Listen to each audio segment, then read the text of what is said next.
All right. So we are live. And just so much has been going on. I mean, we were here on New Year's Day chatting about the year. And since then, two huge things have happened. Venezuela last Saturday in the morning or Friday night, depending on how you look at it. That was insane. So we'll talk about that later if there's time. But Minneapolis happened yesterday. So that's kind of what we want to talk about is Renee Nicole Good and that whole situation. So where do we start, guys? I mean, this is crazy. I think we start This with feels the different. murdering of a woman in broad daylight on the street. Of all the things that have happened thus far, this feels like a turning point where so many other things did not. Hmm. And the fact also today, just to mention, a couple hours ago, two more people were shot by ICE in Portland. And so I don't have real up to date information. If anybody else does, they can chat about it. But I just think we should mention, or we should, note that that did happen. And it's crazy. And not only that, but after the shooting yesterday, they went and raided an elementary school and a high school.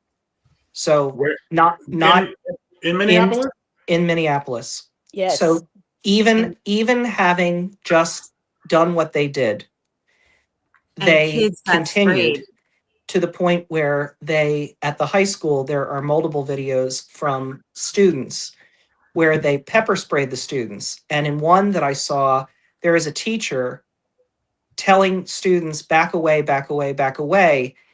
And the teacher says, no, really, they literally just shot and killed someone. So the teachers already knew that Nicole had been killed. And that is how they were having to deal with the students literally being pepper sprayed and like the bomb pepper spray crowd disbursement at the end of the high school day as students were leaving the building. So let's start here too. I mean, that's nuts, Chris. So my understanding is yesterday was the largest ICE deployment in history in Minneapolis. So that's where this all started. And as the day went on, so there was a protest early yesterday morning in the frigid temperatures, and then ICE shows up. Now then it gets a little crazy, obviously. I'm trying to think what we could show here. So she was shot. I had a video with some analysis and I don't seem to have that here, but so a lot of talk. There's so many videos on social right now from all different angles of the shooting. The other thing, has anyone heard if there was body cam footage? I know it hasn't been released, but does that even exist? Because I think that's a real question. I've not seen anything definitively one way or the other. Looks like, yeah, they haven't released that there's anything definitive about it yet, but it looks like some of them were, and I doubt we will see it because it sounds like, as we suspected, there will probably not be a lot of transparency around this, as this is the least transparent administration that we've probably ever had. And I'm going to include the ones that existed before we had the internet and cameras. That's saying a lot. I do know that it was on a street with a lot of people who had cameras, who had cell phones, and you can see them. And so I suspect also a lot of those houses had Ring cameras. And I think that there's going to be a lot of that like CCTV type stuff that's available. And so even though we've already seen it from a lot of different angles, we're going to see it. Well, there's others that exist, whether we see them or not. I don't know who's going to release what, but I saw at least what. I can't hear Casey. You can't. You may have to leave and come back. No. Yeah. That seems to be the solution, to leave and then come back, and we'll let you back in the room. I'm so I sorry. don't know why. That's okay. Sorry. So John in the chat says, I heard there is no body cam. So that does sound. Right. I feel like that's what they're going to say. Mhm. I think that's what they're going to go with, because I don't think they're going to want to release body cam footage anyway. So I suspect that rumor, like whether that's true or not, like that's going to be the narrative that they stick with, because this is, again, they're going to want to provide as little transparency around this as possible so they can control the narrative. As you saw today from the press conference, all the people that have gotten in front of cameras and started to spin that narrative, all the way back to Kristi Noem, the beginning of Kristi Noem talking about her as like this paid agitator. I'm getting people coming into my comments section with those MAGA talking points. So I just think that it looks like they should have been and could have been equipped with them, but we're being told that they don't, and I don't know whether that's true or not, because I don't know what to believe. Anything that's coming out of, the FBI or Department of Homeland Security at this point. I said the other day, anytime I see somebody cite an acronym of the government, so they'll be like the DOJ or like DHS, like as a resource, I just picture a floating dumpster on fire, like in my brain. So I know not to register it as a legitimate comment. Does that make sense? Like now I just know that stuff coming from the government is just like a dumpster fire. And it's not like reliable, which is sad, but that's where we are with this. So I have on the screen right now that FBI is taking sole control, and this is very much against the authorities in Minneapolis's wishes. I'll just add, I know how this is going to go. Like I'm 99% sure they're going to investigate themselves and find they did nothing wrong. And that goes to, the point about the body cam and whatnot. Someone's asking if this is live. Yes, it is.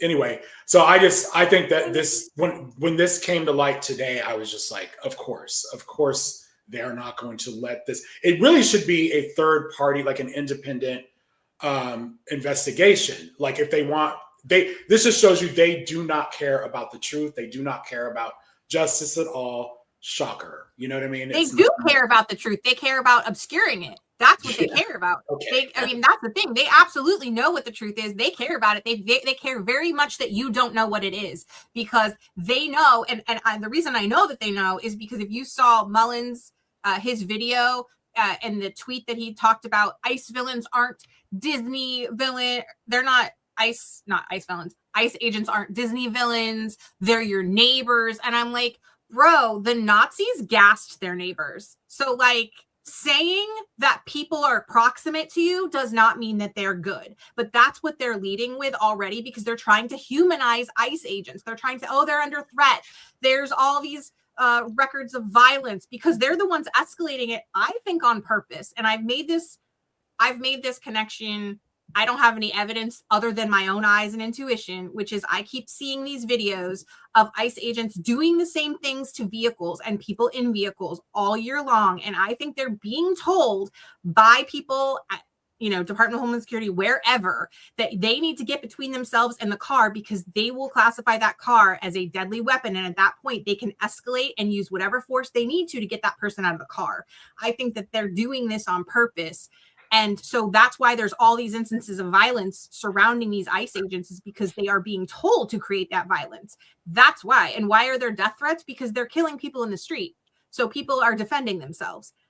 It's not, violence begets violence. I don't understand what they want here. They want to be these violent people that are killing stay-at-home moms in broad daylight who are just trying to get down the street, but they also don't want people to be mad at them. Like that's a disconnect. And so when they get up and they're trying so desperately to make you believe that their ICE agents are on your side, that's when the Republicans know they're losing the battle. Like they know they're losing the battle. People do not like ICE. They have not liked ICE from the beginning of last year when they started going and taking people off the streets. People don't like that. And you saw, Chris, I think you've got the clip. I don't know if you have it uploaded right now, Which actually. The one of the guy that says he's right-leaning. I didn't put that in there, but I can get it real quick. But yeah, that's fine. But yes, go ahead. What you're gonna say? No, I was gonna back up and just ask y'all, like, when I'm gonna send it in a minute. Yesterday, so when this kind of unfolded, it seemed very quick. Like, was it just me, or did Kristi Noem just came out and like called her a terrorist? Right away. Like right away. And so yes. I think, this is where they lose all sense of honesty and transparency. I think there's an argument to be made about like maybe the car could have been going for him, even though I don't believe it. Maybe the car was being used as a weapon. If they had come out, a little bit later and said something like that, but to automatically brand her as a domestic terrorist before we even knew her name, like we didn't even know her name. Yep. I didn't know what she looked like, anything.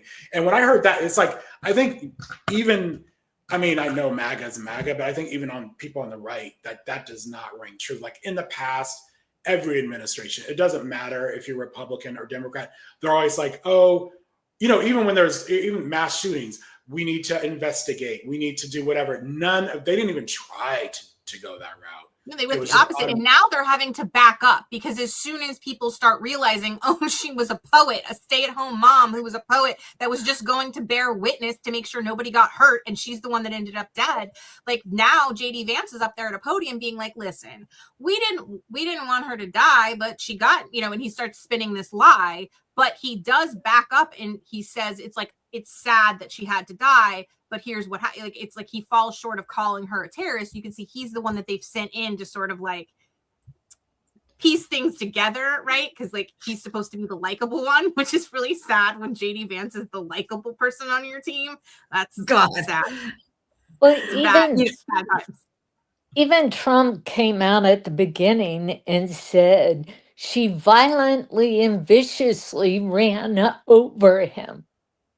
I didn't see him get run over.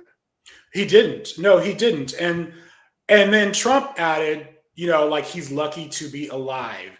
And then they piled on and said he was at the hospital, and then she said he was released. So we're going to get into that for sure. I want to go back. I wanted to add. This morning, I was just getting up and I heard a bunch of commotion and whistling outside. And then I heard bang, bang, bang, 3 shots. I went to go look out the window and it looked like there was a Honda over there that crashed. And real quick. So this guy yesterday did this little interview. He was an eyewitness, or he wasn't really an eyewitness. He came out and saw the aftermath. He is self-proclaimed right-leaning. So, he voted for Trump, basically. I found out it was an observer that got shot and killed. And I saw them carry it. I got a bunch of video of them carrying the body to the ambulance and stuff. So it was an observer that got shot at an ICE raid at the house next door. I'm sure that was a scary thing to witness. Yeah. I'm pretty right-leaning, but seeing this is not what you need to do. It's not how to do it. It's not how we're supposed to do things around here in America. So, I'm going to pause it for a second because I want to point out that, like, you can hear in his voice, like you can hear the tremor of his voice that's trauma. Like people are experiencing trauma and being expected to just kind of like go on about their lives. And especially on the right, with men on the right and the way that men are supposed to behave and they're supposed to act. And you can see that he has clearly been affected by this. And I think a lot of people are waking up to that. We can finish the rest of the clip. I just wanted to point out, I want to see if anybody else could see that he's like clearly been traumatized having to watch this. And I don't think that that's been talked about enough. All of these bystanders that are being affected as well, like not just the people that are losing their lives and the families that are affected, but everybody else that's having to stand around and watch. And the entire country. People were here when it first started, there was maybe 20, but now there's hundreds, and then they got everybody out. So it's kind of crazy right now. What's it been like seeing all of this? Kind of scary. I lived during the riots in 2020, so it's kind of paralleling that right now. It's kind of the same. So here's how you know he's authentically right-leaning. He called them riots. He didn't call them protests. Yeah. Feeling. Hoping it doesn't, but it's getting a little rowdy.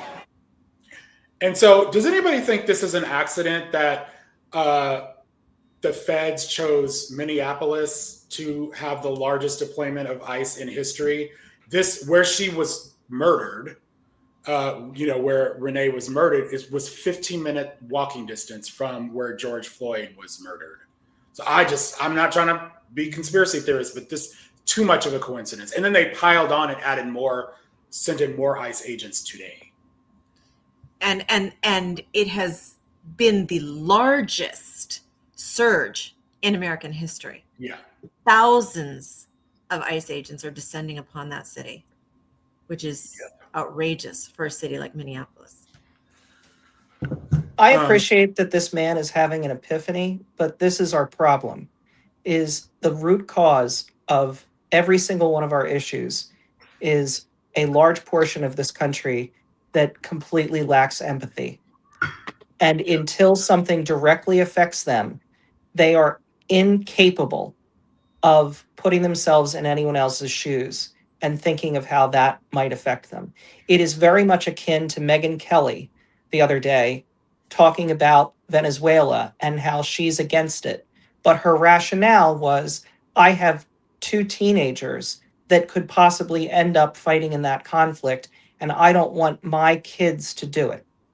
There was no other rationale that would have gotten through to her unless it was, my kid's going to die. And that is the mindset of so many of these people. Well, And I think that's why we need to talk to our friends and our neighbors and ask them, like, what if this was someone you loved that this happened to? This woman was, according to her family, a Christian. She had just dropped her 6-year-old off at elementary school. And she was on her way home when this happened. And, you know, Chris, I don't know if you have that picture ready to go with the stuffed animals in the car. But when I saw that, my heart was in my throat. And that's why it's so important for every single one of us to share these videos, as gruesome as they are, because first of all, the administration is lying to us about it. They're lying. And a lot of people believe those lies. And if we don't get it out there, then the people on the right are going to send out that video that Trump showed that was after she was already killed.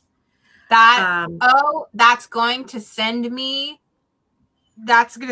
far over the edge, because if I have to see one more person online talking about, and not just online, but JD Vance, Mullen or JD Vance, or both of them, talked about her putting her foot on the gas. And I was like, before or after you shot her in the head? Because I'm pretty sure it was after, because we saw the video, because we have it from like 5 angles in like high definition at this point. I feel like they're in 1956 or something. We have all of this video that's gone viral immediately, and we all saw it, and that's why everybody was shocked. And now they're sort of having to refine their narrative because they realized that we saw the truth immediately. And so now what I think they're trying to do is get prepared to like perform for the media for legal purposes, right? They're going to start using the legal jargon they need to do to make the case that they're going to try to make in their quote unquote court. We all know that it's going to be planned and like orchestrated by them, but they're going to try to like make the case in the media now doing that. But we already saw what we saw, and the framing of that part of, I mean, I agree with you and I agree with Melina. I think they have to know people. I don't even think you can like hypothetical, like, you know, put this in hypothetical terms. I think they have to be affected personally, and this is what I was telling Chris, and this kind of is out of order of what we wanted to talk about, but while we're here, when you continue to have conflicts in your country that are like civil war, for instance, and you don't punish the people that are responsible, and you don't provide education and deconstruction and reparations, and you don't make that a part, like a bedrock part of your government, of your ideology, then it's gonna keep happening. And if you look at, for instance, the pandemic, I was telling Chris about this in my Facebook right now. And hi, everybody, I'm from Facebook. If you go to my comment section on the picture about the vaccine schedule, the disinformation and misinformation that people are spreading because it's being put out by bots and they're buying it. And the reason that they're buying it is because when the pandemic happened and we learned all of this the first time, and we learned vaccine science the first time, instead of that becoming education, instead of that being prioritized, we had an administration that first initially with Trump was all about the lies and conspiracies and injecting bleach and like whatever else. But when Biden took over, in my opinion, it was too nice. It was too like we didn't hit hard enough. We didn't make sure to like prosecute where we could, but at least publicly shame the people that were causing deaths. We didn't prioritize that. And so now 5 years later, as we have this cold and flu season, we have an administration like pulling back vaccines, and here are people once again spreading the same lies, and it's costing lives. And so with what's happening right now with ICE and what they're doing here, it's all rooted in the same like white supremacy that goes back to the beginnings of the country that we have never dealt with. And so I think for me, a lot of it is the lack of empathy, but it's tied in with that because that can't be like separated. And until we take a stand, and that needs to be part of the conversation now. Like we can't wait until later to be like, so guys, what do you want to do? Like now that we've got a Democrat in office, like what should we need to be talking about now what justice is going to look like. We need to talk about now what deconstruction is going to look like, and how we know these people are going to be held accountable, and how we know people are going to be educated so that this does not happen again. If you look to Germany after Hitler's reign, it's not like they just sat down and went, you know what? Let's hope this doesn't happen again. No, they made a plan. They took people to trial. Like people died. People were executed because of their crimes, because they were war criminals, because they were evil monsters. And I don't understand what it's going to take outside of like a more public execution than what we just saw on film to do that. But I encourage people who know people to start having those conversations. If you have any connections to representatives, to politicians, to leaders, to people that you can get to, start having that conversation now, because we need to be having that simultaneously. We need to be saying, not only am I not okay with what they're doing, but I'm not going to be okay with them just going back to a job and sitting next to me in a cubicle. Like, I'm not going to be okay with that because these people just murdered a stay-at-home mom and they have to pay for that. Sorry, that's my on that. And they're murdering dozens of people. Yes. You know, I spent so nobody heard about it. Right. I spent the day like chronicling all the people who have died in detention and other people who died while they were being, you know, abducted by these monsters. And this isn't the first time that they've shot and killed people. It's just the first time that it was a white woman. There's Silverio Villegas. Gonzalez. He was killed in September in Chicago. And it was the exact same type of thing. They lied about it. And that's what fascists do. It's intentional. It's intentional for them to make people believe in alternate reality. And so it's just exactly like what Hitler did when he lied about people being taken and what was happening. And the Holocaust started as a mass deportation as well. My family members were killed in it. And as a child, I grew up watching horrific videos, way too young, about what happened to the people there. And seeing what's happening here is just reminiscent of how it started there. Not the end product of the Holocaust, but how it started. The Holocaust wasn't the Holocaust until the end, right? But there were things leading up to it where they had people roaming the streets and abducting people and being cruel and beating people down. And immigrant after immigrant, just 2 days ago in my neighborhood, down the street from where I work, this guy they put handcuffs on him so hard that his hands were starting to swell up. The circulation stopped in his arms. And they had to have police and they had to have EMS come out to help him. We cannot be numb to this. Yeah. We have to. They're dehumanizing him. You know, they're dehumanizing her already. They're trying to dehumanize her with their language. I think part of it is people are, and this is valid and I get it. And I'm sure everybody here that's in the comment section can echo this. People are tired and they're depressed.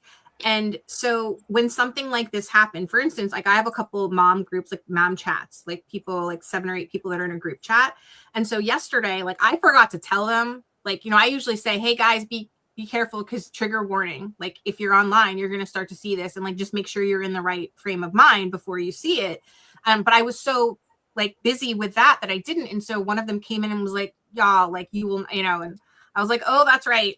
And so they just kept pouring in and saying, I don't think I can watch. And the other mom was like, but I feel like everybody has to watch because we need to see this.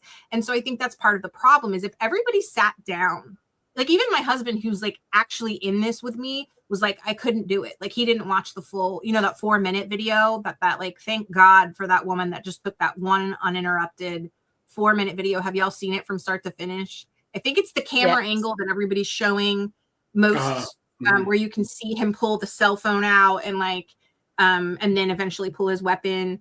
And then she follows it all the way to the car. So you can actually see Renee in the car. Have you seen that video?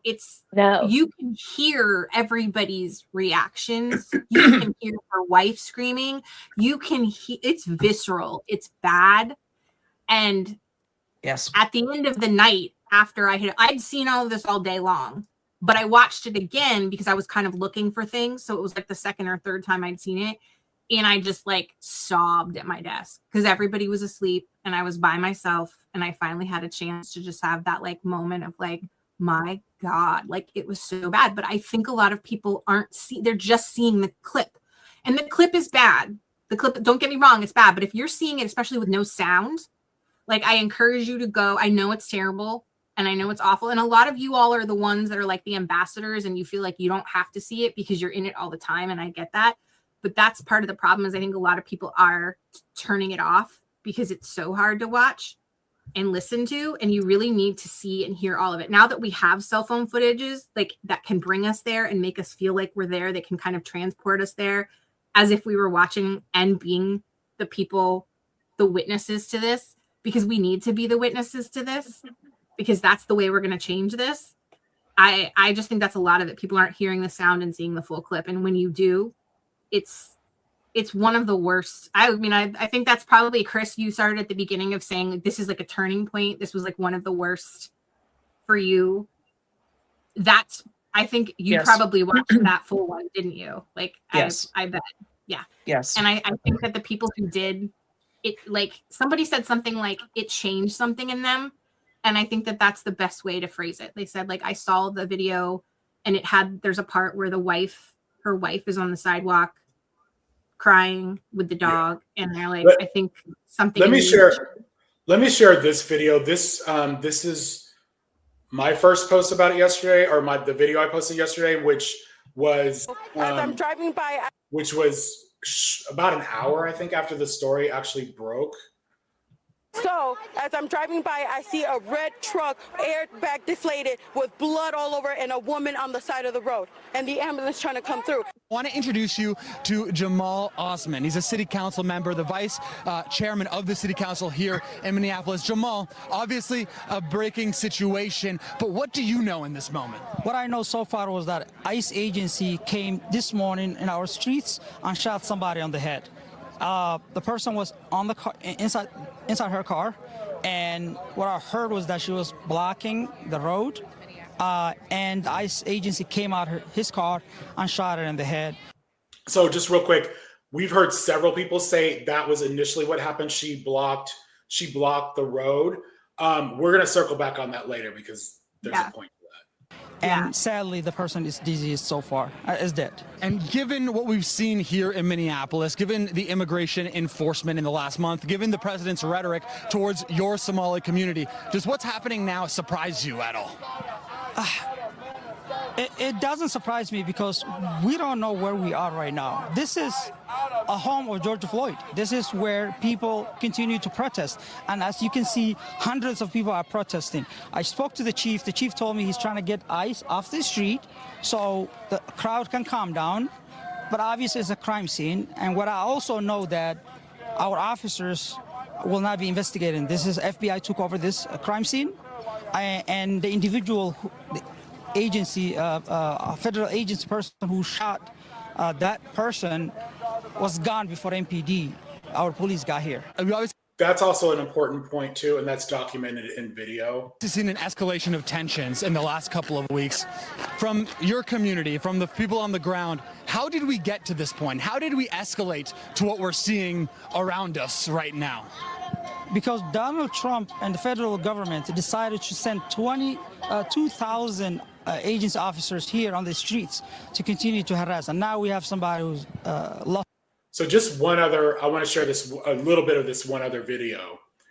My front porch, and there was a woman who was a protester. She was blocking traffic with her car. She was parked perpendicularly, so the like convoy, there was probably 6 or 7 ICE vehicles.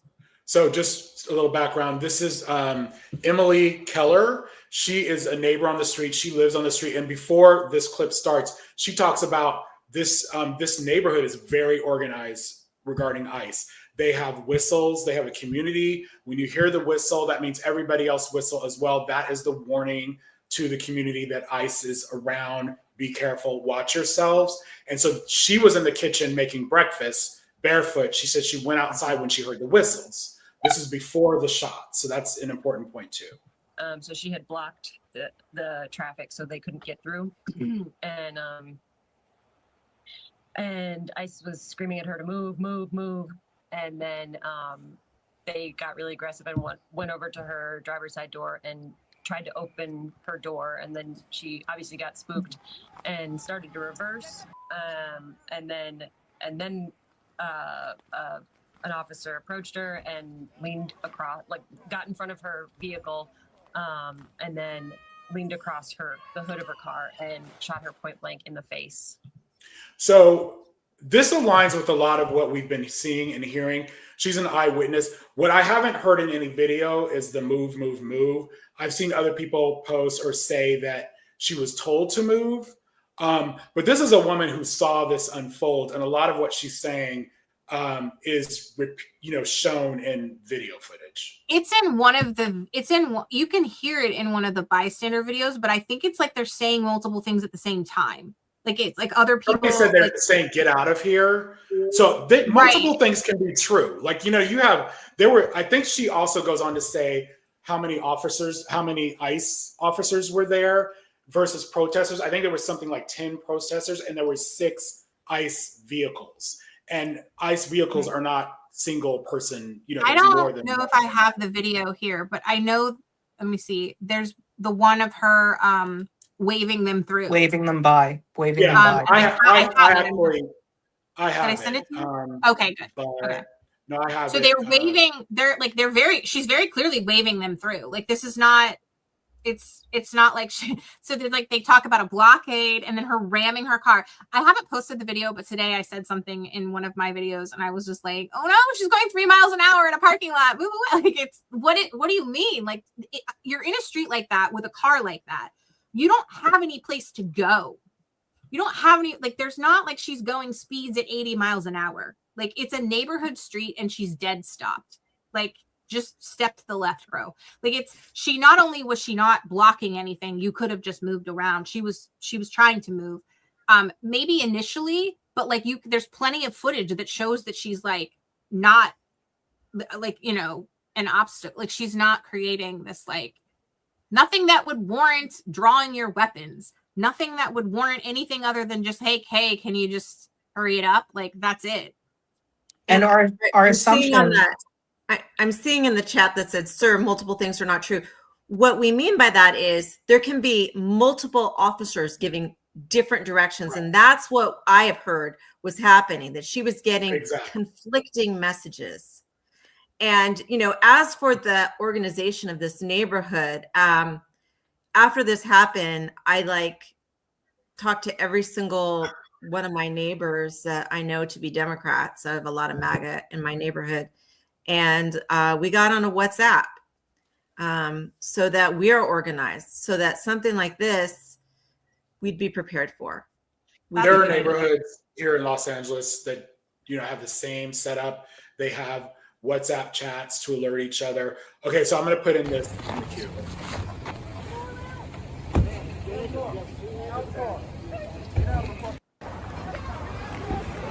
No. You see her hand go out? Waving them through. Like she's waving them through. And they went through.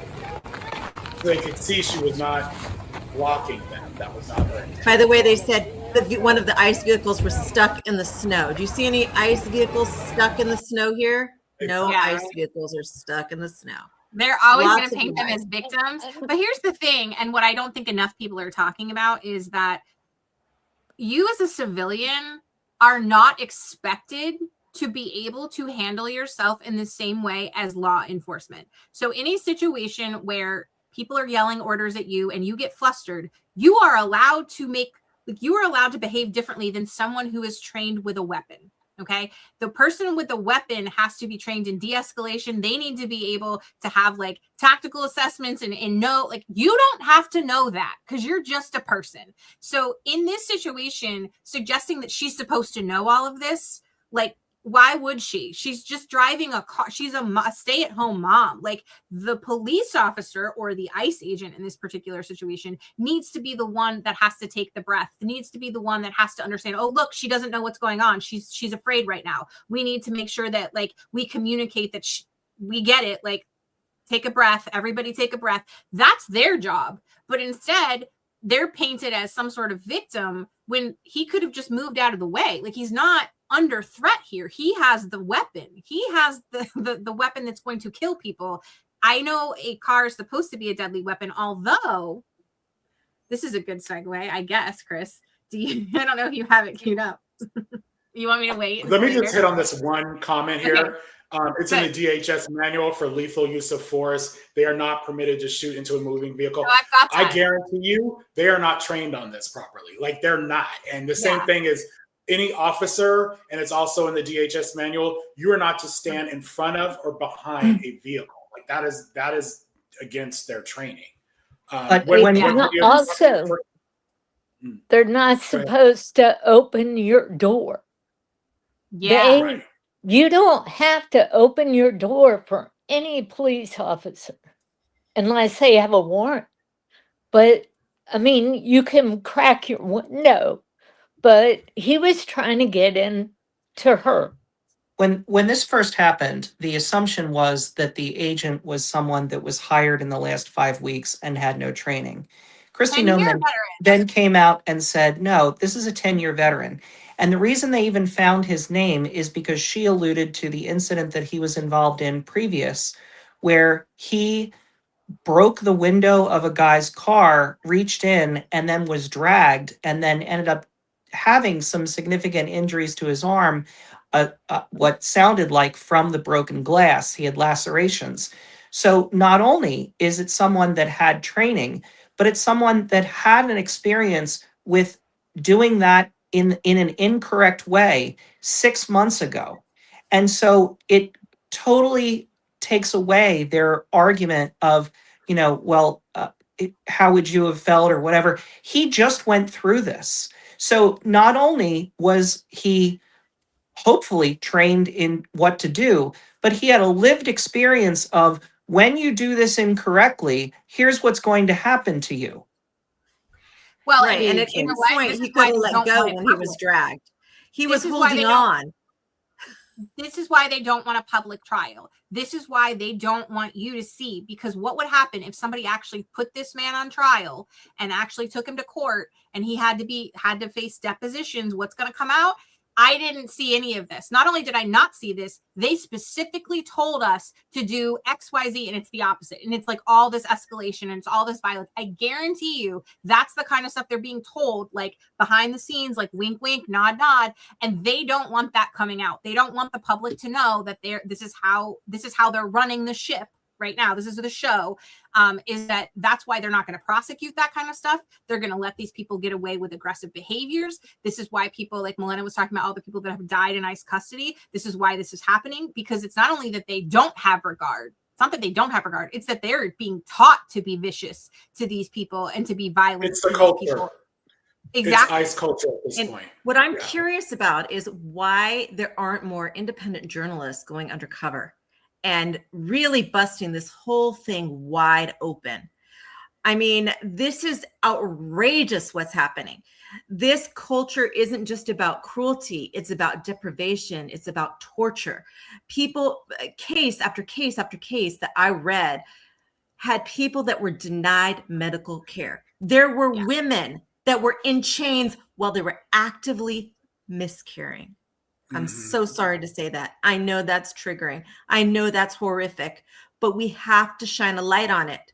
And we have to tell other people so that they know what's going on. We cannot let anyone say, I didn't know it was happening like the Germans did after World War II. No, it's our I want to point out responsibility. too, the people who are watching right now, a lot of you, some people that are MAGA I think that like some of the problems with the people that Mel and I are talking about are like really like excessive. Like, oh, they like had some kind of pre-existing heart condition. They were going to die anyway. Right. Like, you know, cause they're really straight up into eugenics, but like, one of the people that I read about, and I'm so sorry, I've forgotten her name because this was like probably 6 months ago at this point. They just didn't give her thyroid medicine. And she eventually just died a couple days later. Like she was out of custody when she died. So it didn't count as like a quote unquote in custody death, I don't think. But because of the way she had been detained and not given her thyroid medicine, and her daughter said like she told them she needed it and they didn't give it to her. And eventually she died. You can't like, a lot of people have hypo or hyperthyroidism. It's not uncommon in this country. I probably just as much as or more so than maybe even diabetics at this point. And people don't think people with a thyroid condition are just going to die, but it's like anything else. You need your medication. These people are just like you and me. They have the same kinds of medical conditions that we do. They just need their medicine from like Walgreens or whatever. And not only is ICE not giving it to them, they're intentionally withholding this to be cruel on purpose. They're depriving people of dialysis unless they sign their rights away.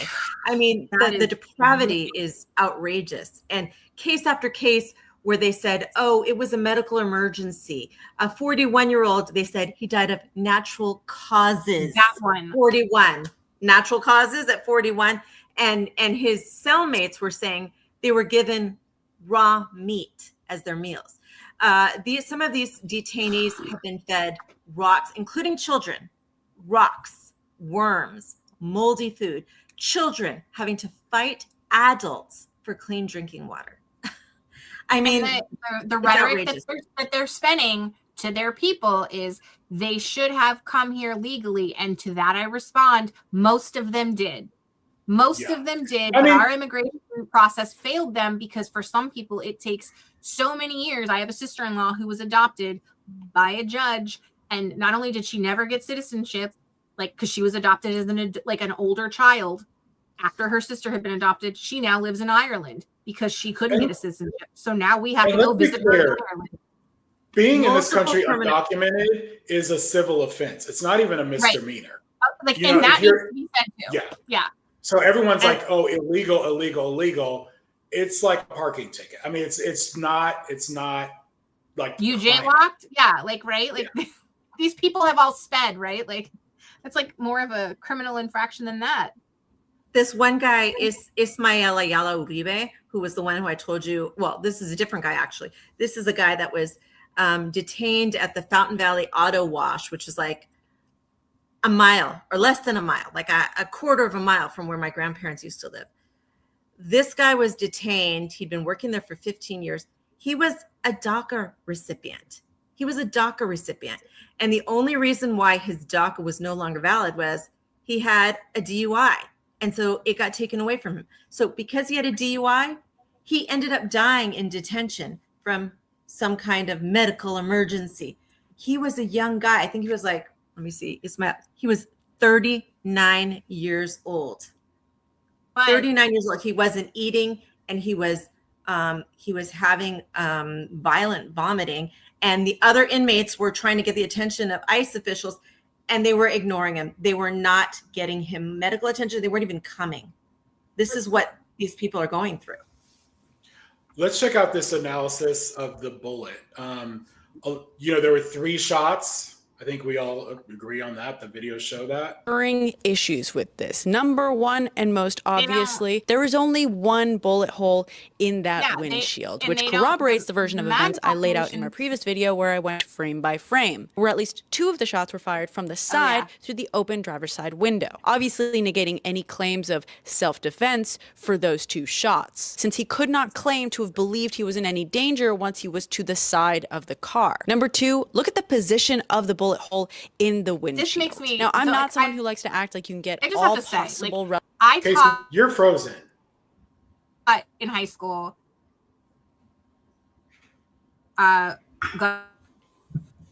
government was one of the subjects I taught. And me too.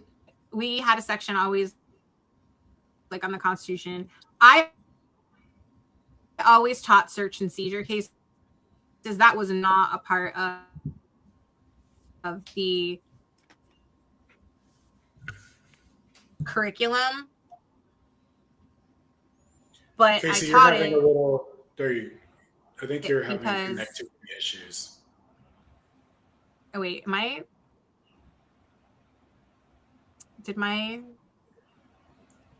You're back, internet but I cut don't. out? You're not moving or anything. So let's. Relevant information from a photo or two, but there is some basic ballistics information we can glean from this. The earliest witness reports stated that Renee Nicole Good was shot, quote, in the face. Now, I don't believe that this has publicly been confirmed by any sort of medical examiner. However, based on the footage of the incident and the blood on the airbags, it doesn't seem too far-fetched. The single bullet hole in the windshield is pretty notably down in the corner on the driver's side of the windshield. So if that first bullet actually hit her, especially anywhere in the face or neck region, it would have actually had to have come in at quite an angle. Specifically, it would have had to have been angled pretty acutely from the side and below. Starting to see the issue here? The operative and most important piece here being from the side. Is it possible that that first bullet came more straight on and he was more in front of the vehicle? Sure. But that would mean that that was probably not the bullet that killed her. That would mean that instead she would have been killed by one of the shots fired from the side of the vehicle through the open driver's seat window, which, again, you're starting to see the issue here. Best case scenario for that ICE officer, it was that first shot that actually struck and killed her. But if in fact it was that first shot, that would actually prove that he was pretty far off to the side by the time he pulled the trigger. I'm excited to see what the forensics show. Are you? Rest in peace, Renee Nicole Good. Even the photos. And so my response to that initially is, are we ever going to see the forensics? Like, will they, you know what I mean? Like, I don't know. But you can see it in the videos because they've been playing on cable. His hand goes like this. He is on the side of the car. And he actually reaches his hand around the front. But there was one shot that went through the front window, like she's saying, but it was in the lower right corner. Right. And that's the one where you can see him doing it, reaching around and actually making that shot from already being on the side. You can see that when they play it in really slow motion. So I want to play this other one because this immediately, after the story was breaking, we talked about Kristi Noem immediately said domestic terrorists. And then Donald Trump chimed in. He's lucky to be alive. She ran him over. And then the narrative still to this day is that she was using her car as a weapon. This person points out it also shows that the agent didn't have to move and fires into the side of the car. I think that's I can't either. You can't hear me? I can hear him perfectly. I don't know. Well, Let's see his I'll lips. leave again. Let's see. Is We're that having what we do? technical glitches. Susan, just come back. The arrows point to the front of the car. So I think that's odd, but I want to show this. How do I leave? Who fired the shots, walks up to the vehicle, then walks away, telling. So this is after he was supposedly run over. Other agents to call 911. As I said, Homeland Security. But wait, hold on. This officer's the officer that the president said he was surprised he stayed alive. Right. And he's probably in the hospital right now. He doesn't look to be fine. He doesn't look as if he's, in fact, got any problems at all with what's just happened, and certainly no physical problems. So, I mean, he's not limping. He's not like he looks perfectly fine. So that's blows that out of the water. And I don't even see why he went to the hospital. Do you guys like the way he's walking there? And the thing that struck me about this was not only is he fine, The agent. but he looks like he is unbothered. He just shot a woman 3 times and he looks unbothered. Now they're saying, what is that? What is this? I don't What know, does this because mean? I was just about to get into that. They're saying he was motioning to call 911, but he has a phone in his hand. Do you guys see that as he's walking? He has a phone in his hand. So that doesn't really, I don't know if you can see it, but see there in he's actually looking at it as he's walking. I think that's like turn away. But like eyewitnesses said the ICE left the scene. Get out of here kind of thing. Yeah. That is definitely not called 911. I don't know if any experts are out there. Oh yeah, usually a sign for wrap it up. I think that's wrap it it right up. there. Yeah, that looks like a wrap it up sign. But he just shot someone 3 times in the face. That's not subtle. It's not like He he seems shot pretty someone unbothered in the to me. He Yeah, does. he He seems looks pretty unbothered. I have a Completely question too. There's the video, I don't know if you guys have seen it, where after, you hear the wife, they're getting her, they're asking for medics, there's no medics. There's a neighbor who's just losing her mind. That one really shook me because she was like, you're literally killing my neighbors. And yeah. There was a video that sort of panned after where they take her out of the vehicle and they carry her down the block around the corner and then start doing CPR on her. I need someone to explain to me why they did that. We can't, and all the doctors online have said that. Because I don't understand that. Like, as somebody who, is certified, I saw that it was against policy. I don't against policy to what? I'm just DHS, sorry. for them to not allow medical attention immediate. So let's show this. We have medics on scene. We have our own medics. Where are they? Medics. Where are they? How can I relax? You just killed my neighbor. You caught butter in the face. You killed my neighbor. How do you show up to work every day? How the do you do this every day? You're killing my neighbors. You're stealing my neighbors. What the man? I want her as my neighbor. I'll tell you that. So do I. I that gives me chills every time. I've seen it 3 times and I just full body chills when I hear her. Chris, can you hear me? Yeah, we can hear you. There's one video of a man who shows up and he says he is a doctor. Yes. And he needs to render aid. And That's they what this wouldn't video let him. That's happening right Okay, now. there it is. Yeah, it's in the very beginning. It's right before this. It's that angle. And every doctor that's been online has said the same thing in terms of like how CPR is done, like what it looks like to triage, like what it looks like to give someone emergency care. And absolutely none of them are like, let's walk down the street to, like, everything is immediate. Everything is like urgent. And if you look at them, none of them look urgent. It's the and opposite. Right. And it's somebody literally the opposite of what I was is. trained as a first aid, somebody who was All certified in first aid. That is the last thing you do is carry them down the block. And I like, what?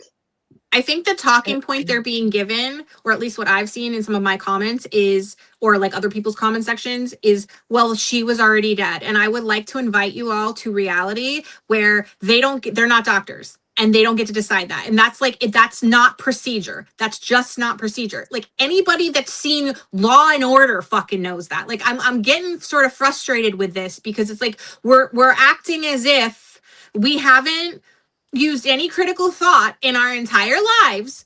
And we all have seen this on TV drama. Like that's because it's based off of real life, right? It's not real life, ripped from the headlines though, right? They use people that consult on those shows and there is somebody that has to come and say, yes, she's dead. And it's not ICE agents. And so for them to just stand around and be like, well, we already know she's dead. You don't know shit because that's not your job. And that's the whole point. And they know that. They know that. Well, some of these people may not know this. A 10-year veteran knows that, but like some people may not. The newer people may be told something totally different And again, like that's where some of the problems come in, is because I think they're being fed Yeah, lies they need to intentionally. be investigated. Honestly, we need to understand, what are the rules? What are they being told to do when someone has been injured? Yeah, isn't Is this it the to most just transparent administration in the history of administrations? Why isn't everything because public? this is ridiculous. Yeah, we need You to know, you guys, um, I just noticed something. So that interview I was showing earlier with Emily, I thought her name was Emily Keller, but it's Emily Heller. This is her video as well. This was her, this is a Huffington Post video. She has video credit here. So she was absolutely so an eyewitness. she's that neighbor? Yeah. Is she? Yeah, because she was the one that did that initial interview where they said she was like a sack of potatoes. Chris, that's what's going to happen next. Is they're going to start taking people's cell phones or filming. Oh, they've been trying to do that. Well, they've already been trying. Well, you know what? We can't be staging this kind of stuff on streets with Ring cameras, because people have that footage. And I mean, they can try to get that footage, but that footage has probably already been shared at that point. And that's like, right, like, because your Ring cam footage you can get immediately and download a clip and share from your phone. Like, I don't know if anybody has Ring cameras, but like, that's how it is. Like, you can get that footage really easily. So they're going to start to try to take this stuff. But the problem is it's everywhere. I mean, that's the whole that's what we've been kind of complaining about. That's the irony of the 1984 situation, is that we've all been being watched for a long time. And now one of the many of the legal experts have said that this is going to come down to what is reasonable, that the legal definition of the scenario is reasonable. When the gentleman identifies himself as a physician, think about what you, as an untrained person, what would your reaction be?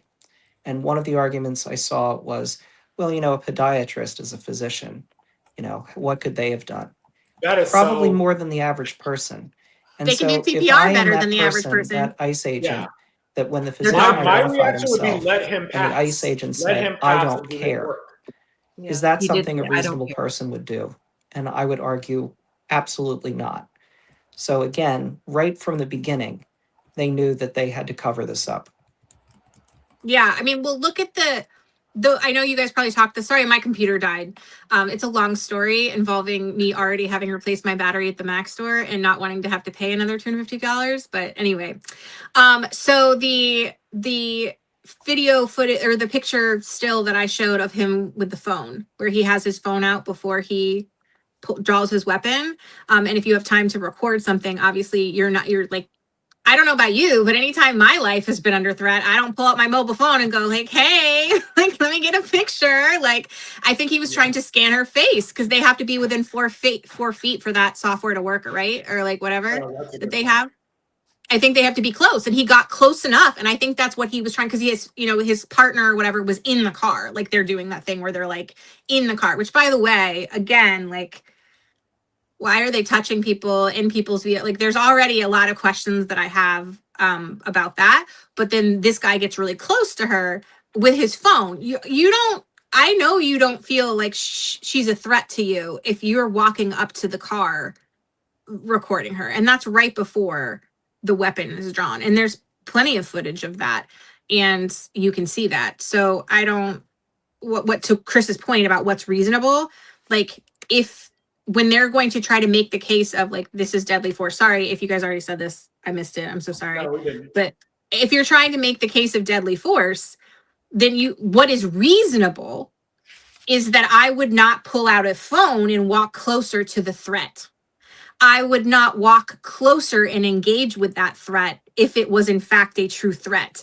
And I certainly wouldn't keep shooting as it was pulling away. And that we knew from the beginning. We knew from the beginning that, like, I said right away, was like, hey, if you want to make a case that a car is a deadly weapon, okay, maybe the first shot, but 2 and 3, because there is space between you and that fucking car. So there's no way at that point to make the case that it is a weapon, because it's not anymore. And again, like I said, the law has already said this, that there's a higher threshold for law enforcement than there is for you, the civilian, for that, because they are trained theoretically and you are not. And that's why they have a higher bar to meet. venue reasonable. Here's another interview with She her. wasn't trying to comply. I mean, she was trying to block traffic, and then they got aggressive, and she was scared, and she started to drive off. She was trying to comply with what they said to get out of here. Does anybody know the full story on why she was blocking traffic?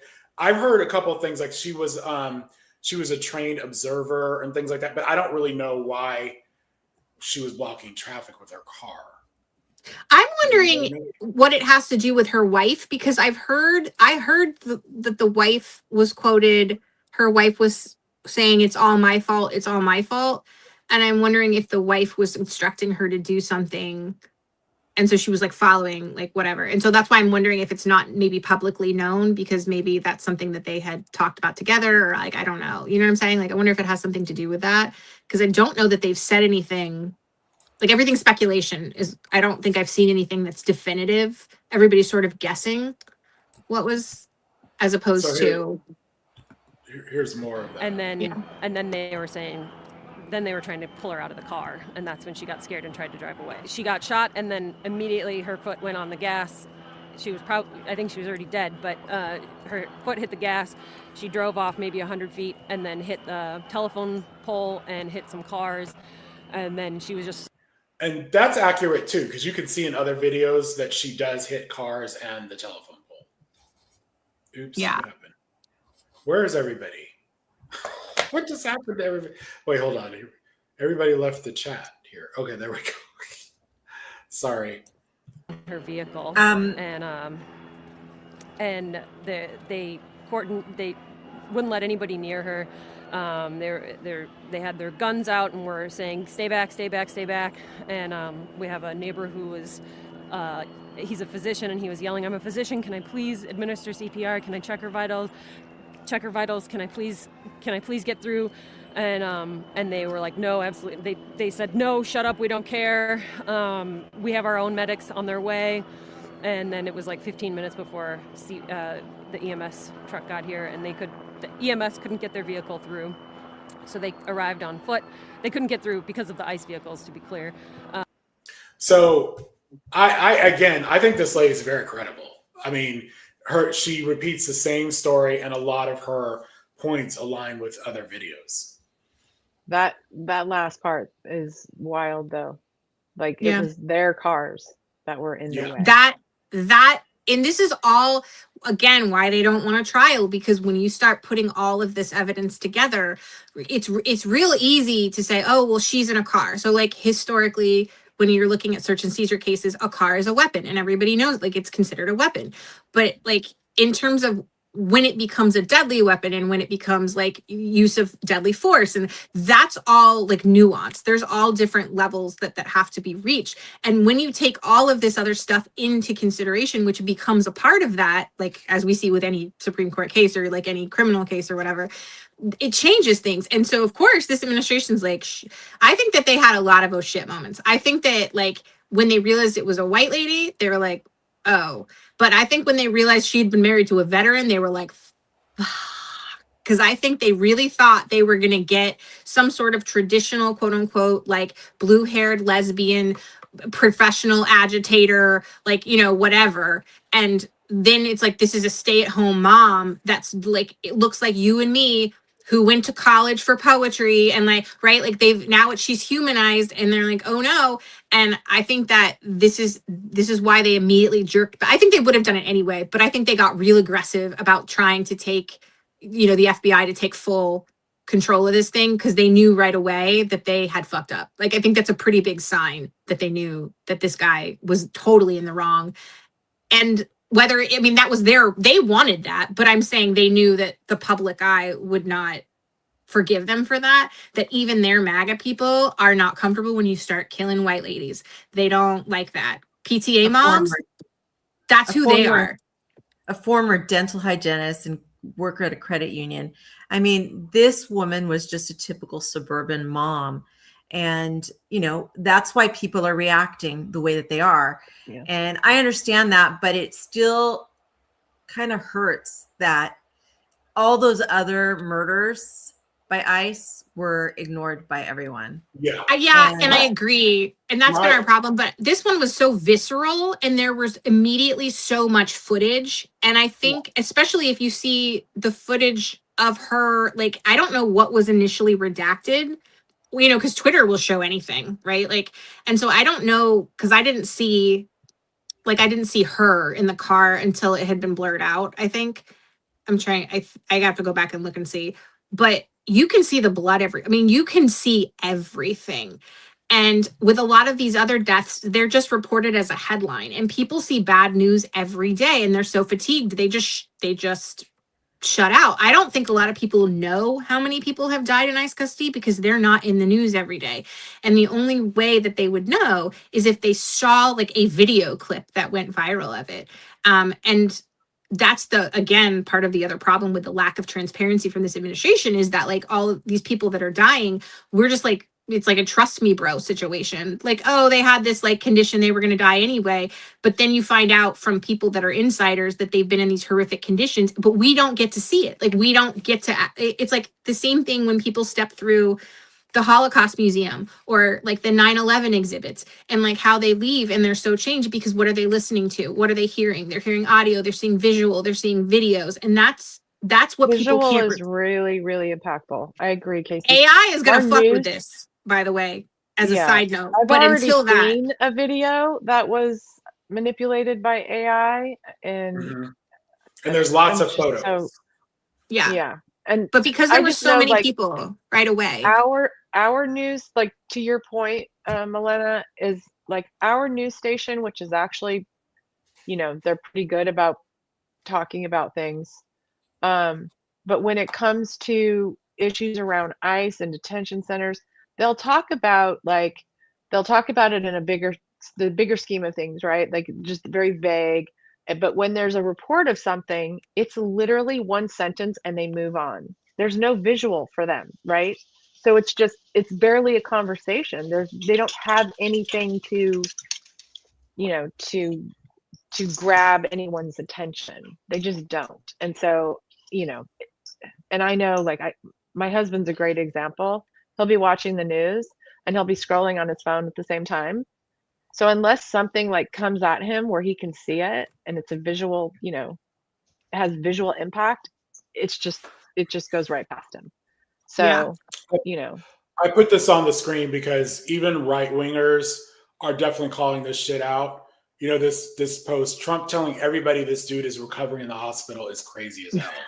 And you know, this guy. I'm glad you. Did you hear Noam's?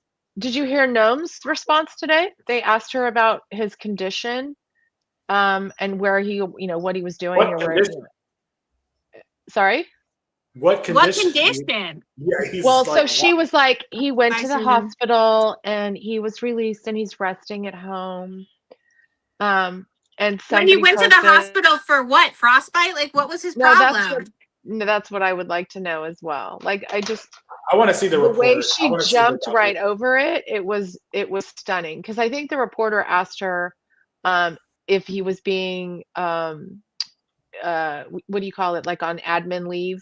You know, when those things happen, they get put on admin leave, medical leave, admin leave, and she just skipped right over that question. He's resting at home. So what? He's getting paid vacation. He's getting paid vacation right now. Is that what's happening? Because that's how. Yes, we are paying for that, and we are paying for this. And Kristi Noem is really operating like Trump when they do these press conferences.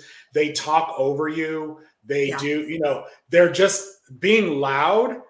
Like you could ask whatever question you want. They're just loud and talk about whatever they want. So it's not. They are media. Not really trained. A press conference. It's a press briefing.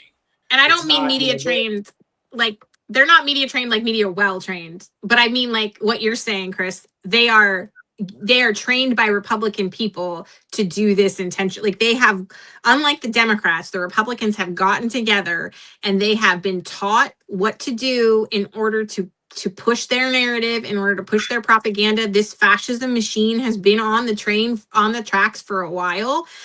So this has been coming, and so they've been preparing for this. And the people that they've put in office by no accident. They are people that they have farmed, they have gone and found, and they're like, oh, this person will spread our like gross narrative. Great. And then they give them like a campaign manager and all this stuff, and they go do that. Like, it's like they literally cherry pick people like Kristi Noem. They're going to get up and parrot these talking points and follow the dear leader. This is all by design. And it's wild to me, actually, how quick. I mean, I know the money at the top. Like, I get it. There's more right money. There's more conservative money in media. There always has been. I get it. But it's still hard for me to fathom how quickly the news outlets flipped. And this is a good example. I could pull up some of the headlines, but like, did anybody see, for instance, AP News, even C-SPAN? They were immediately quoting the administration as if it were a headline, not like a quote, but like as it happened. They're like, woman slams, into ICE agent, like almost like a New York Post headline. And people were in threads and like in Instagram going, what the fuck is this? People were incensed. They're like, I was like, hey, ICE, is that you? Like, it looked like how quickly, and then they had to backpedal. So like AP, for instance, like if you watched their headline, how it changed, which this often happens when something like this happens, the headlines change as we get more information. But in this case, they immediately like absorbed, or rather like took on the talking points of this administration, instead of being vague, or instead of reporting like we don't know a lot right now, right? They immediately went to like, she rammed somebody with her car, she blockaded. It was like all the stuff that when the video started to go viral, they're like, oh, like that's not what happened. So I'm just surprised. Again, like, I'm not naive. I know the money like is there. I know the people in power are there. I don't think the journalists are necessarily all conservatives, but I know the people who are paying their salaries and making the decisions are. But how quickly they adopted, the expectations of this administration when it came to like, you will fall in line, or we will excommunicate you from our press briefings, which we saw. And like, nobody even pretended to put up a fight. Like, they just went ahead and we all saw it. This was a really good example of something happening in the moment, where if you looked, you could tell weirdly, like People Magazine is one that hasn't done it as much. Have you guys noticed that? Like, they're one that like they'll post like kind of BuzzFeed. Oh my God, that was so funny. Did you see BuzzFeed's threads? They're like, abolish ICE, like like good time to abolish ICE, like straight up. And I'm like, why is BuzzFeed like evolved? Yeah. You know what? I want to highlight something. So, did y'all know? So, when they first started talking about a domestic terrorist, and they basically started to try and vilify the victim, I didn't realize she was a white woman until a little bit later, when they identified. Like, they were saying all this stuff before they identified her. And my point is that I was expecting it to be a person of color, because this is what they normally do when a person of color is victimized by police. They're brutalized by police. They victimize Trayvon Martin. They try to make 100%. Him into a man.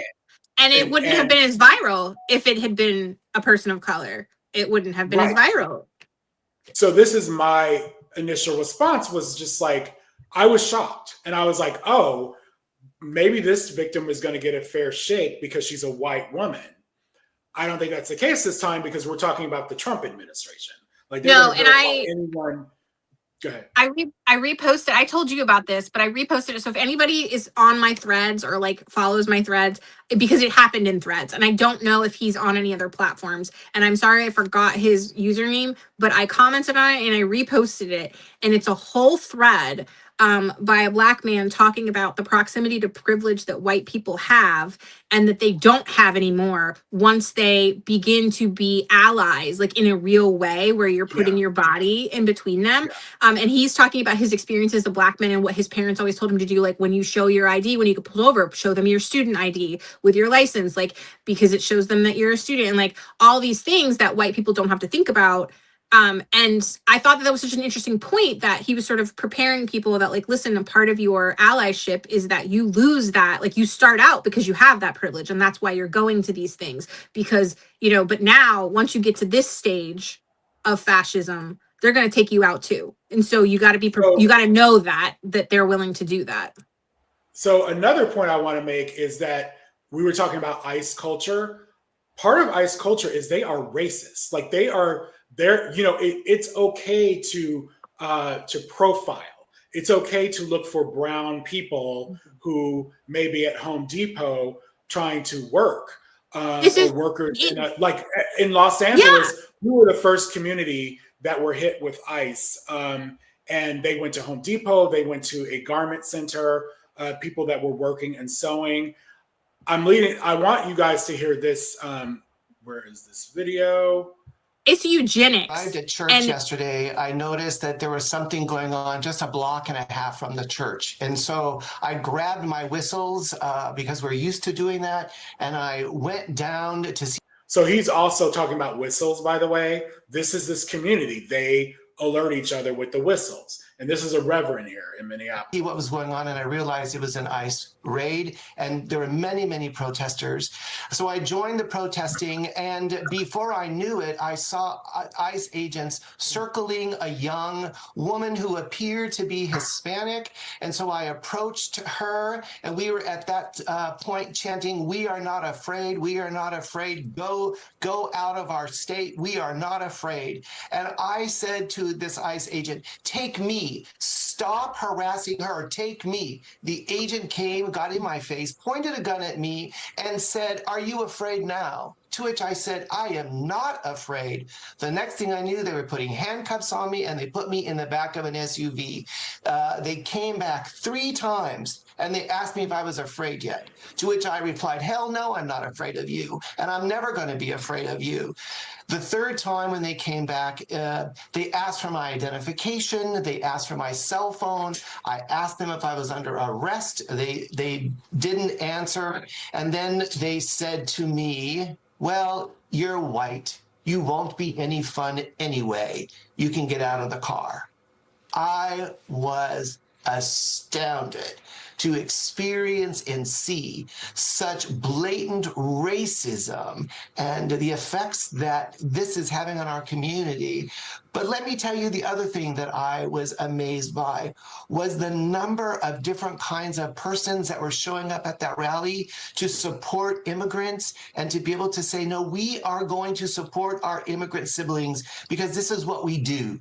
And so I was grateful to be there and grateful to stand in solidarity with anyone who is marginalized within our. As I arrived. So what do you guys think of that? I just want to say one thing, and that is some of the comments that I've heard from people who were in detention and said every once in a while there'd be like a Latino guard, and we'd think, okay, well, maybe this person will be empathetic. But they were some of the most hardcore because it's strange how this like power structure gets internalized. And once you're part of the power structure, then you incorporate that same hatred and that same abuse that you see around you. And it's just like during Nazi Germany. There were Jews that were part of the oppressors of other Jews. And there were reasons for that. I mean, it wasn't just because these people were sociopaths. Sometimes it was for the money. Sometimes it was to try to protect their own family. But we're seeing that play out now too. It doesn't matter if the ICE agent, and there are a lot of Latino ICE agents. Yes. They're speaking Spanish. And so that's by design too, because the administration's like, that's a part of this. Like, they want people to see that they're on board with them. That in their minds legitimizes what they're doing, because they're like, don't you see, we have Latinos here, everything's fine, right? Like, that's a part of the plan too, which is like equally heinous and gross, obviously. It's scary, and it's so crazy that, you know, there are so many people that are so easily torn from empathy. I mean, that's the scary part. Yeah, and this goes back to what we were saying at the beginning, because like part of what this is that we learned this with the George Floyd protests, right? Like, when that happened, there was I was part of this, right? There were a big group of white people who had grown up in the 80s and 90s and were taught that we don't see color. Like, there's no, like, everything is fine. We are equals, because we were told that, because we went to all these after school specials, because, you know, people talked about like, when is the first time you had a Black teacher? Because part of the problem is white people didn't interface enough. And like, I was like, oh, kindergarten, like straight up, like, right? And so people like me who lived this life and thought everything was fine and thought everything was great, we were awakened. We're like, holy shit, like, right? Oh God, like, we have to learn to be allies, whatever. But there's a whole other part, and I know them because I'm related to some of them in Florida, of people who have been this whole time, whether it's overt or not, that these other groups of people that don't look like them are inferior to them, or that somehow, whether they're inferior or not, somehow where they are is their fault, right? And that they just didn't work hard enough, or they're just not smart enough, or they're lazy or whatever. And they were quietly being taught that. And again, why were they quietly being taught that? Because it wasn't okay to say out loud, but because we hadn't done appropriate reparations, because there wasn't accountability at the end of the Civil War, because we didn't do the work as a nation that we needed to do in terms of reparations and education, this just kept going. And so when the George Floyd protest happened, I think that there was like a really big split that happened here, and like some people became like the pastor, who like still don't quite get it, because we can't really experience that, but we believe that we have a privilege. Like, we just haven't always seen it firsthand, because whatever, wherever we came from, wherever we are, maybe we're in diverse areas or whatever, and so we don't see it as much. But like, then there's these people that now Trump has given permission to be what they were in private publicly. Now they can be public with their racism, and it legitimizes it in a way that makes them feel free. And this is ICE culture. ICE culture is white supremacy and misogyny and Christian evangelical stuff. It's all tied together. It's a big package, and it's been going on because we just let it happen, because we just let it fester. I'm Latina, and my grandfather was here undocumented. And I have a cousin who's like a MAGA jerk, who is a lot more like, if you're going to say there's a Latino look, we're very diverse Latino, people. But if you look at him, you go, oh, okay, yeah, that guy's Latino. But he is completely like without any kind of empathy towards people who are undocumented. And I'm like, our grandfather was undocumented. And he's like, that's different. So there's something in some people that just like, they just don't have empathy. Somewhere along the way, I don't know if it's they need to feel better about themselves or something like that, but it's just like broken inside of them. I agree with that too. We're from the 100%. Same family. Half of his brothers are the exact opposite side of the spectrum. So it wasn't the way that he was necessarily raised. The lead paint like looks different for different people. Like, maybe, I don't know. Is that what it is? Like, I don't know. We need to study it though, because it's a problem, but it also, like, there are people who are like hyper, like my mom is like very empathetic, and that was like so part of the thing growing up, was like, because I had autism and they didn't know, I was considered to be like not empathetic because I like looked at things differently. But I actually really am an empath, but it's the way that I look at stuff.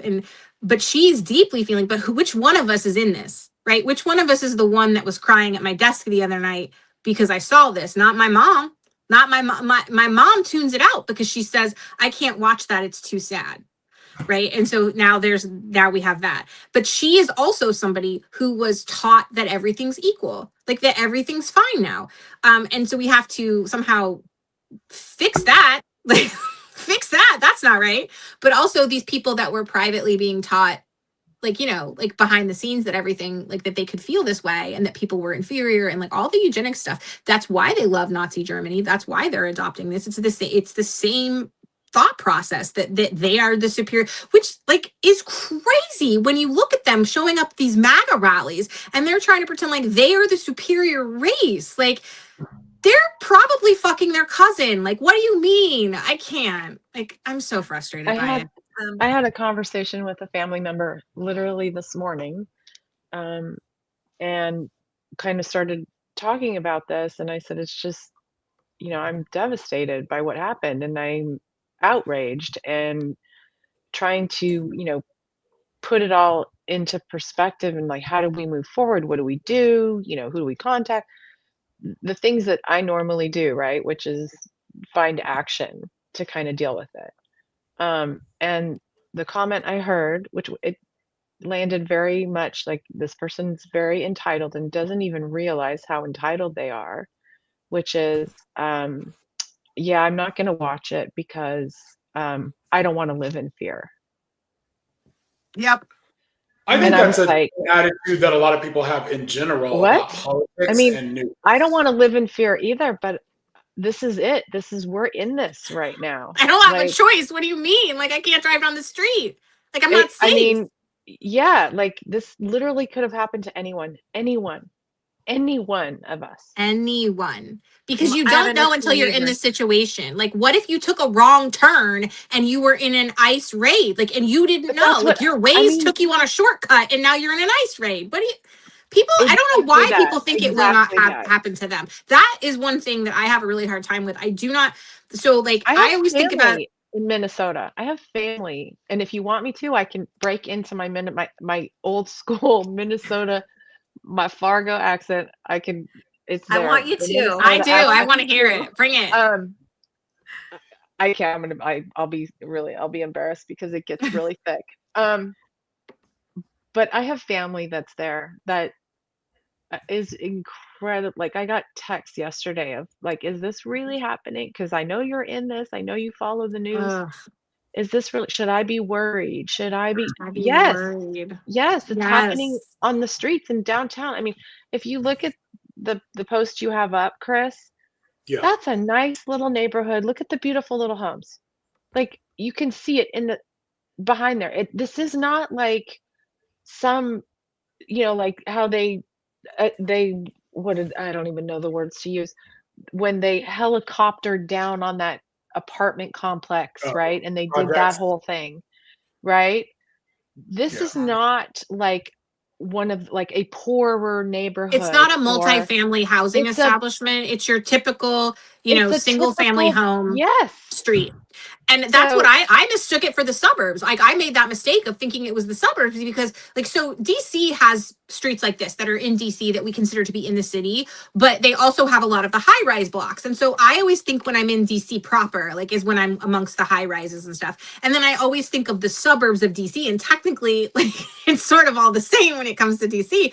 But so anytime I see a house that's like its own house, I'm like, oh, that's the suburbs, even if it's not actually the suburbs. But I saw this street and I was like, oh yeah, like it's a nice little street with all of these single family dwellings instead of like multifamily residences or high rises or whatever. That's not as urban. Like, I always think of urban as being like high rises and multifamily dwellings, as opposed to like there. And somebody corrected me and was like, oh, this is like a couple blocks from like the city center. And I was like, oh, like, sorry. I didn't even catch that. You don't notice that. And I think about it a lot because the idea that everybody's operating from a place that they should know what you know. And they should be able to judge what you judge. And I would like to remind you that there are 18 and 19-year-olds running around who have not your life experience. And as somebody who taught high school students, and this is why like I get upset, because one of my first experiences with a police officer that was bad, I was in my like early 20s, but I was a teacher at that point. I was like 24 or 25. And this guy was like in my face, spitting in my face. Like he was screaming at me and like unnecessarily. And when I went home and talked to my parents, like, do you know what their response was? You don't know, like maybe like one of his buddies was lost in the line of fire, and not, he's a grown ass white man and you're young and this is inappropriate. And I was like, what if one of my kids had, like, one of my students that was 17 or 18 was pulled over by this man? Like, they don't, their prefrontal cortex is not formed. They don't know what, I was upset. And I was a 24, 25-year-old woman. Like, what are they doing? And so this idea that like, oh, well, she should have just known. What if this is your 18-year-old cousin? Like, you know, like, how are we expecting people to know and do things when these are the professionals? The ICE agents are supposed to be the people that have to have the higher standard, not the people. And that's why, like, I keep saying, you're talking about adults, but 16-year-olds drive. I don't know about Minnesota, but want to break in here and talk a little bit about immigrants. Because I teach at a community college. I teach immigrants at a community college. I teach English as a second language. And I also taught high school as well. And they're from different countries with different cultures and have different systems. And they don't understand English perfectly. So when you give them an order, they don't necessarily understand. And sometimes there are people who speak different dialects in Spanish. Yep. Sometimes their Spanish is very little because they speak an Indian dialect, or they don't understand exactly what that means even in their language. I had students who, when I started showing them, I've always done a lesson with my students, and I kind of want to talk about this, like, what can we do going forward? Like, we're not completely powerless. In fact, we actually have quite a lot of power. One thing I do as a teacher, if there are any teachers out there, is I have a lesson that I do on when law enforcement starts doing things that is extrajudicial, that are beyond the law, that are against the law. Because I want people to understand that, you know, while there are a lot of great law enforcement officers, I don't know if that's true, but anyway, you have to, as a teacher, you kind of have to be like, I kind of say that, but I don't know if that's true. But there are some good law enforcement officers. I actually know a couple, so yes, I can say that. I do know some people that are good law enforcement officers, but they don't speak out when the bad stuff is happening, and that's it right there. Right? That's it right there. Unless you hold your own accountable, are you really good? You know, I don't know. Exactly. So, like, one of the things that we do is we talk about all the people who were killed by law enforcement. I have a lesson about that, and what I do, it's not just the names. We read the names. We talk about, you know, 8-year-olds and 12-year-olds and 14-year-olds, and go through all the way up through senior citizens that are being shot by police that had no business being shot. But we have people learn about, it's my lesson. I have people learn about these people. So that's not just a name. Oh, in what way are these people like me? Oh, they like soccer. I like soccer. Mm-hmm. They like baseball. I like baseball. Oh, that's the human connection. I have a grandchild. That's where the empathy is bred, because when you can see yourself in their shoes, that is when you can have that human connection. So that's brilliant, and that's what we should be doing. But we're not. But also part of the problem is because the ICE culture that Chris has been talking about does not embrace this like heterogeneous population. They don't like the idea that we have different cultures, but I would push back on that. And I would push back on it for this reason. So when we were talking about people, there's a really good point about the fact that not everybody adopts this language, not everybody adopts this culture. And so they may not be in that situation, know what to do. I am from Florida. And I want to talk about like the difference between Florida, between Alabama, between Virginia, between Massachusetts, right? Like these are like different countries sometimes. And the norms, cultural norms that are there, that are like quote unquote considered white norms, are different from place to place. So even in the country of the US, this is why people who are in like the UK are like fascinated by us, because they're like, how many days does it take to get across your continent, right? Like it's crazy. Like it takes like 2 days to get through. How long is California? Because I know like Florida's like 14, well, no, like it's like a full day, like or something to drive. It Like took me from 10 hours to get from one point from like Northern California to Orange County in California. So yeah. So It takes me, I live That's in just Orange County, and it California. takes about 7 hours or so to get to San Francisco. Because if And you're then- going from the say tip that. top of there's probably another 7 hours or so. I'm in Yeah. the Bay Area, right? So they say that, but like, I don't know about y'all, but I need a pee break. There's no way you can do it in 7 hours. There's just no way. It's crazy how big and how different. And so it's not even like if we kept all the immigrants out. No, like even if we're just talking about your quote unquote white culture, it's different. So how would you expect people to enter in a situation and just know what to do? There's that. I feel like the other thing about the bullets that we aren't talking about enough, and this is important because I'm sure, Milena, you've covered this in your lessons when you talk about the victims of people.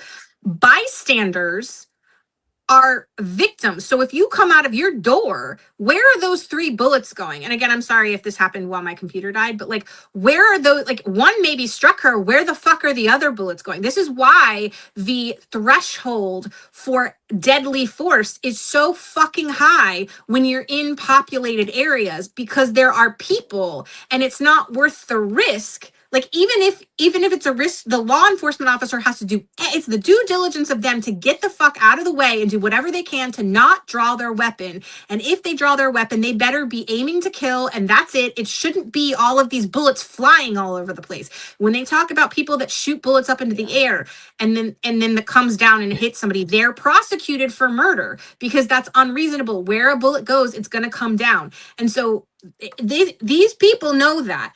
I need people to start realizing that you could be they've seen this within in like neighborhoods, and people will talk about, oh, there's gang activity, right? And so they just should know because they're in gang, neighborhoods. Like it's somehow acceptable for a child to be killed there, but whatever. Okay, take that and apply it to you going to the grocery store and now you're dead because some ICE officer was in a raid, like down half a mile down the road, and for whatever reason you got struck. I don't know how far your bullets travel. I just heard a story of something similar to what you're talking about, Casey, that somebody, I guess it was around the beginning of the year, somebody was celebrating, and I live out in the country, so I saw this is a thing where you shoot your gun off into the air. It's dumb, but I've seen it. I have neighbors who do it. I have a neighbor who did it.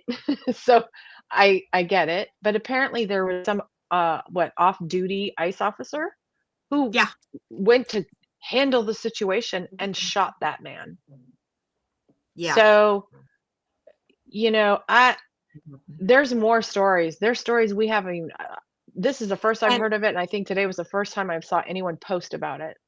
So there's more. There's just more. I think that it's important for people, like just all of you watching this, to post find out about, all you have to do is just Google their name really quick and you can read an article and get some of the background information from their family and put it out there.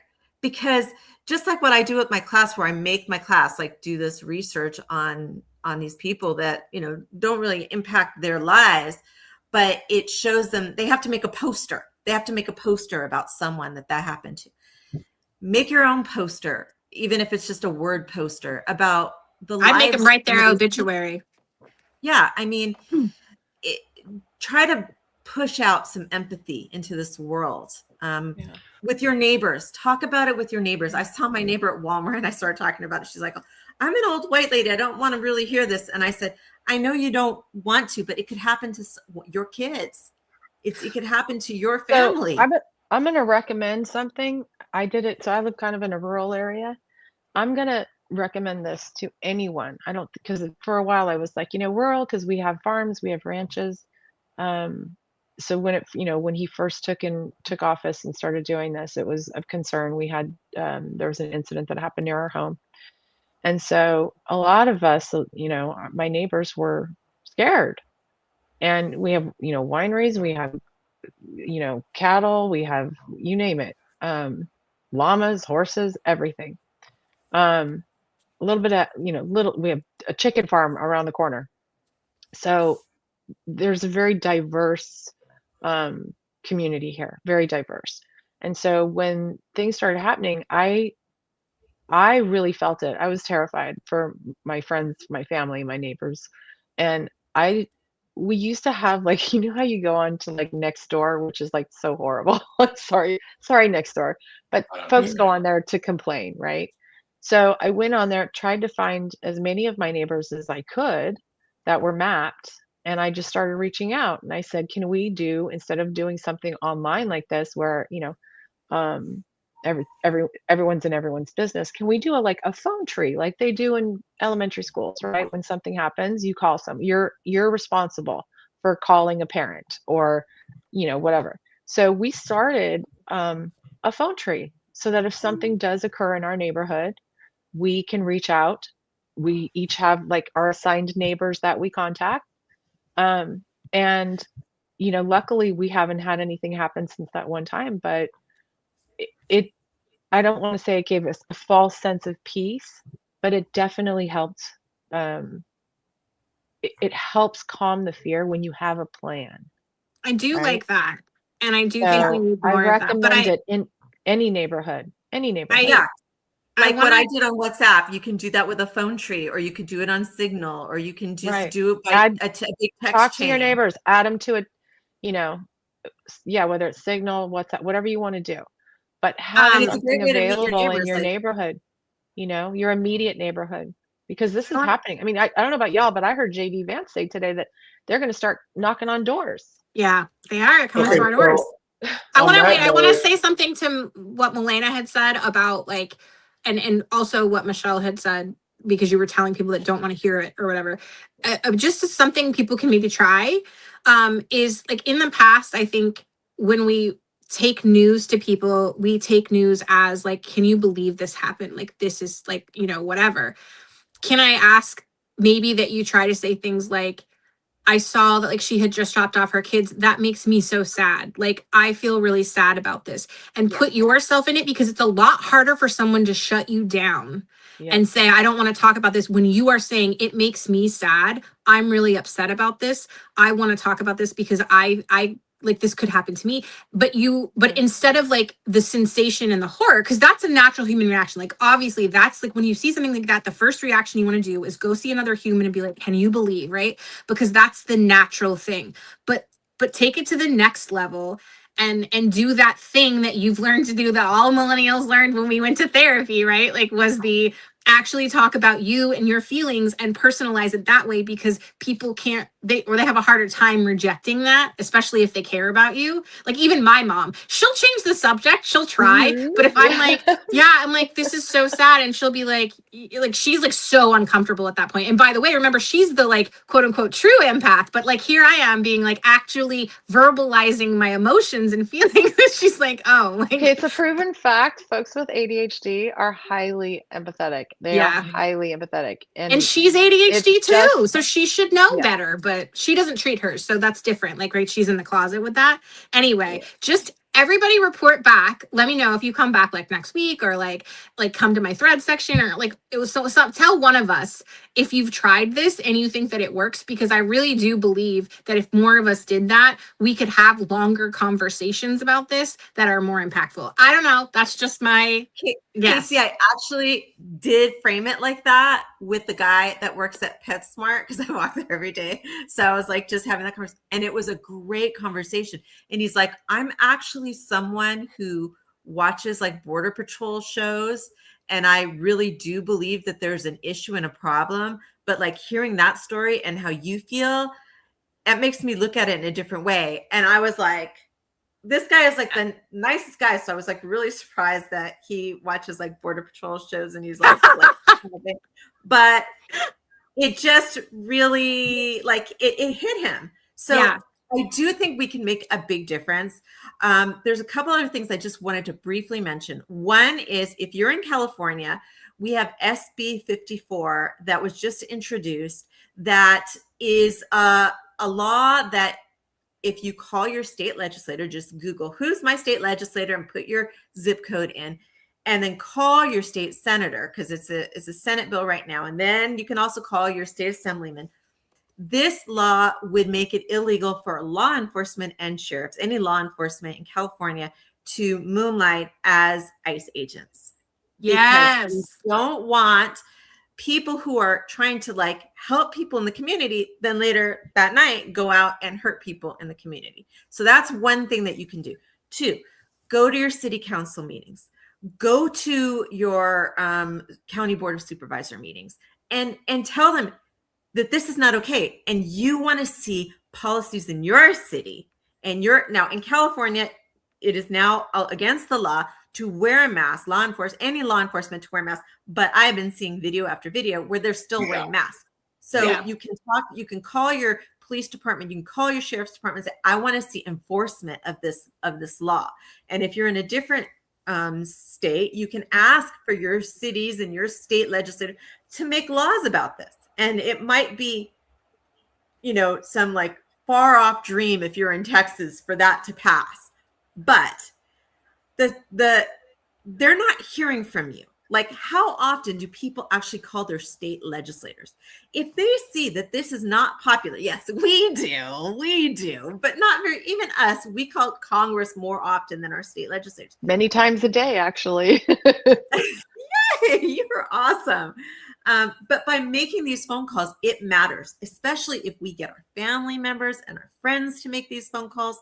If they start hearing that this policy is not popular, it's going to start making a difference. And you might think, oh, it's not one person. What difference does it make? But you're not just one person. You have a circle of people around you that you can influence, maybe not in person, maybe online, and you have power. And that, when you think about that, like all the power that you have to make a difference in so many different ways, it makes you feel good and it gives you hope. And that's what we need. We need hope right now, because what's going on is absolutely horrible and it's soul wrenching and it makes us feel like crap. But on this topic, is it okay if I give a quick shout out on that point? So I ran across today, Demcast has a Substack digital drumbeat. And if you go to that Substack, they literally have a letter already filled out. It's super easy. You click on the little, it says contact your representatives, your senators, and you literally just fill it out, your name, whatever, and send. It's so easy. Can you put that in the link in the link in the chat? I can't actually, because it says I have to join the chat and it's making me use my Can you send it to my Chris? regular email. Yeah. All right. Okay, so let's watch this clip. And this, I just want to mention, this is JD Vance before. So it was yesterday, but before we became aware of this shooting. Listen to his language. Listen to the way he says these things. Immigrants out of the country that came here illegally, that's going to bring prices down. Are we getting these illegals out fast enough? We always want to get them out faster. A lot of the ICE agents that we have hired in the past 6 months, they're not even done with training. So all of the big investments that we've made in border security, what we've done is actually gotten 2.5 million illegal aliens out without any of the really big marquee things that we've been working on. That was just simple willpower and the President of the United States coming in and saying this is done. I think we're going to see those deportation numbers ramp up as we get more and more people online working for ICE, going door to door and making sure that if you're an illegal alien, you've got to get out of this country. And if you want to come back, apply through the proper channel. And if you get the So I just want to quickly add real quick that 75% of those detained have no criminal records. Yes. Those detained in prison. Yes. No. But this is the thing. The way they frame this is all about high crime. They use the word I hate, illegal alien. And I will say this too, just going back to the whole thing about, Trump was campaigning on we're going to get rid of all the dangerous criminals. I can say in Los Angeles, ICE is not making appearances. We have gang areas in Los Angeles. They are not going there because they know they will be taken down. They would rather go to Home Depot where people are just trying to earn a living as day laborers. They'd rather go into businesses. They'd rather harass people. They've been taking people, you know, there's a story of a man in Culver City. The only thing left was his ice cream cart. Like, he disappeared. And the other thing I want to be sure we talk about, or we don't have to get into it too much, ICE or Homeland Security, they're methodically moving locations. They are changing so that if they put someone in detention, they're putting them in areas that are also difficult for their attorneys to contact them. They're putting them far away from their families, and then they're moving them around. So there's lots of stories of people being detained and they have no representation, not because they couldn't possibly have representation, but because their representatives, their families do not know where they are. So, and we all know that they are, many of these people being detained are not undocumented. They actually are going through the process. They're actually appearing for their dates in court, being snatched from there. So it's really dishonest, all this language about like criminals or illegal aliens. They're acting like everyone here that they're snatching or putting, that they're incarcerating are not following the rules. And that's just total bullshit. It just drives me crazy. I mean, when we hear that.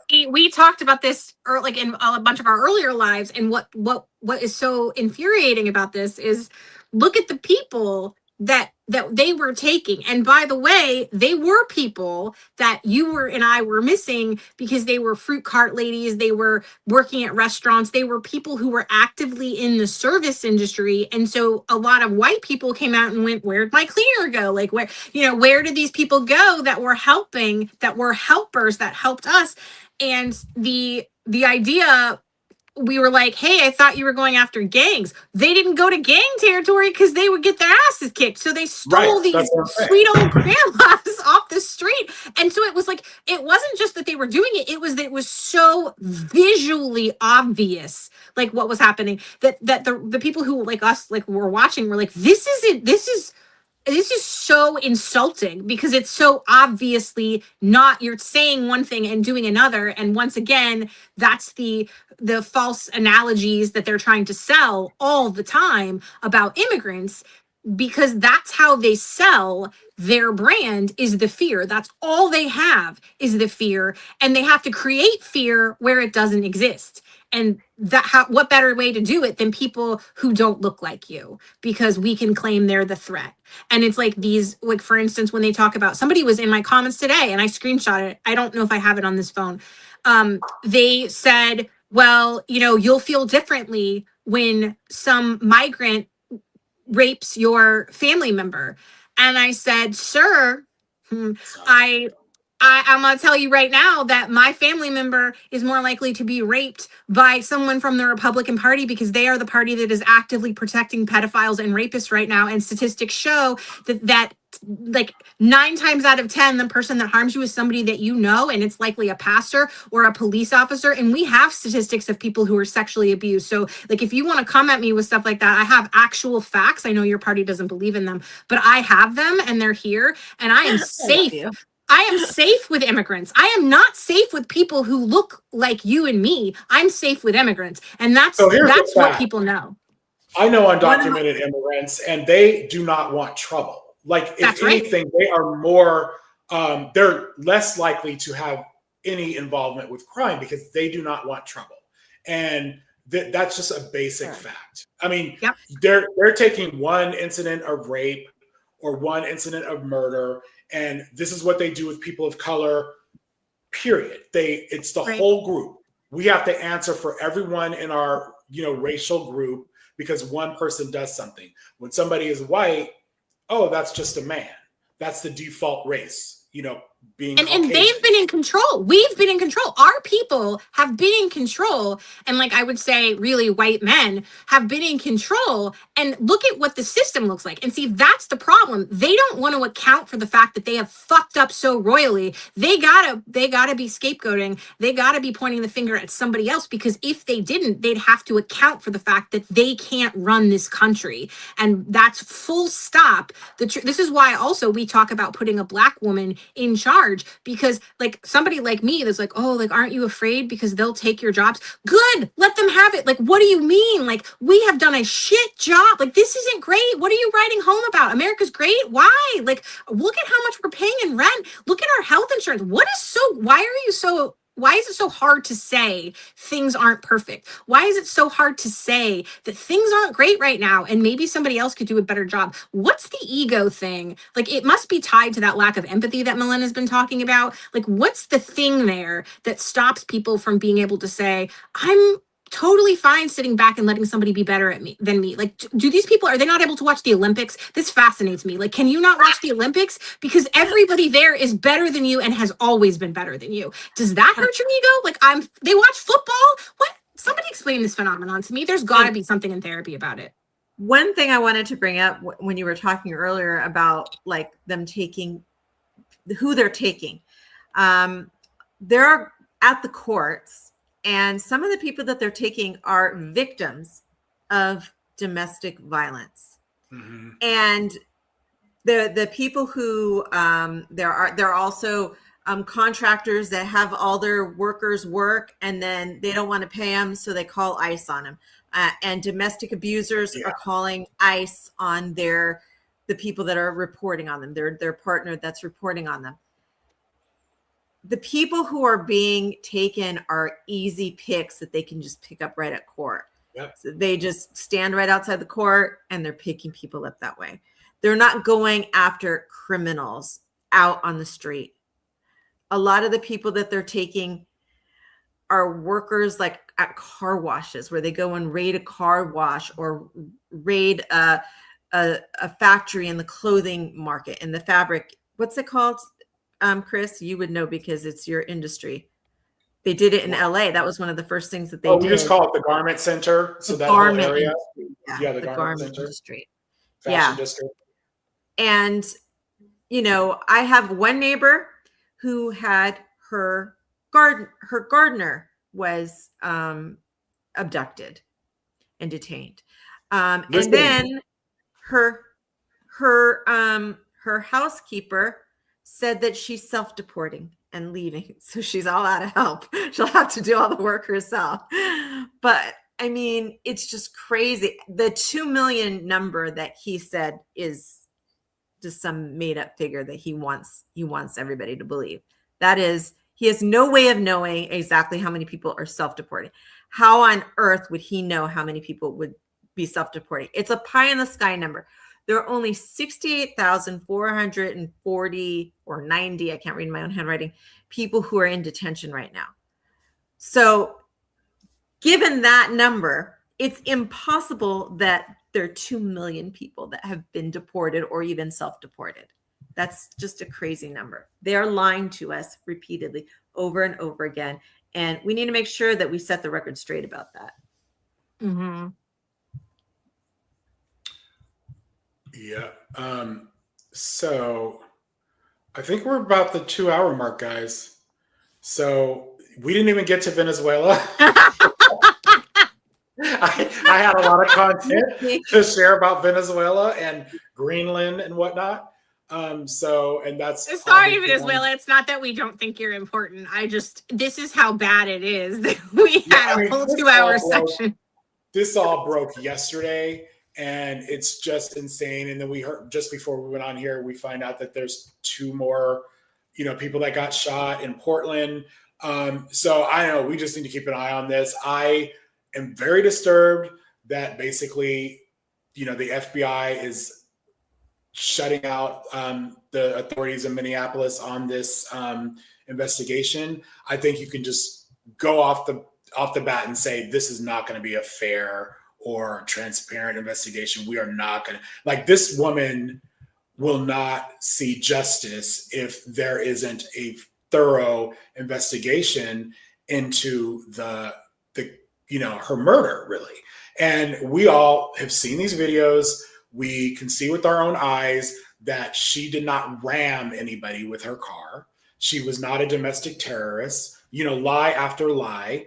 And the ICE officer, like, these things you can say are true. She was not ramming anybody with her car. She's not a domestic terrorist. And the ICE officer that shot her 3 times is perfectly fine, and was perfectly fine the minute he was walking away from that car without a care in the world visually.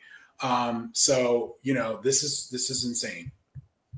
It's crazy. Do you think that in time, maybe years from now, that it could be prosecuted? I mean, I know that sometimes prosecutions happen well into the future. Yeah, I mean, I think we'll see. Maybe, I think we have a better shot at justice, if you want to call it that, with civil suits, in civil court.